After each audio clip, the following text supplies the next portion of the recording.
So, the first date idea that I have is to ask one another the 36 questions that lead to love. This was originally something that was put in the New York Times, but you can find them pretty much anywhere now if you don't have a subscription to that.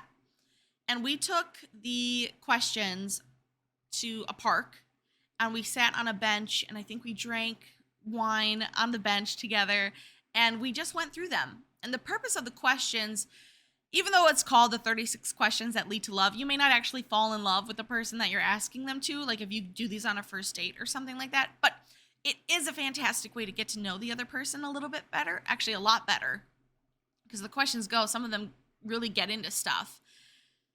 And even if you've been with someone for a long time, you might be really surprised by what some of the answers are. And not all of them are super serious. Some of them are like, would you like to be famous? Why or why not?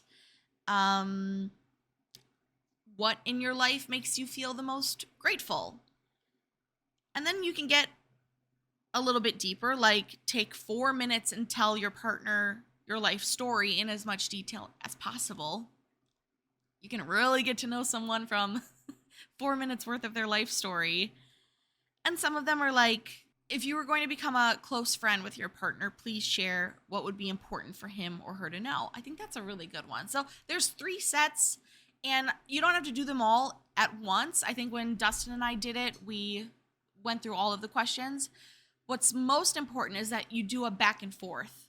So you don't want one person to go through and answer all 36 and then the other person. This needs to be a give and take because you're going to feel more willing to share vulnerable stuff when the other person is also sharing vulnerable stuff.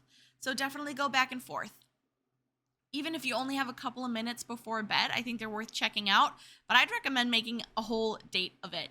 Grab a cozy blanket, some, charcuterie, a bottle of wine or sparkling cider, go to a park, set up your little cozy area, and just bounce back and forth with the questions. I think they're really fun and interesting, and you do learn stuff that you're like, oh, I have known you for such a long time and never would have guessed that about you. So I recommend the 36 questions that lead to love. And like I said, you can get them pretty much anywhere. Just Google that phrase, and there are a ton of websites that have them listed.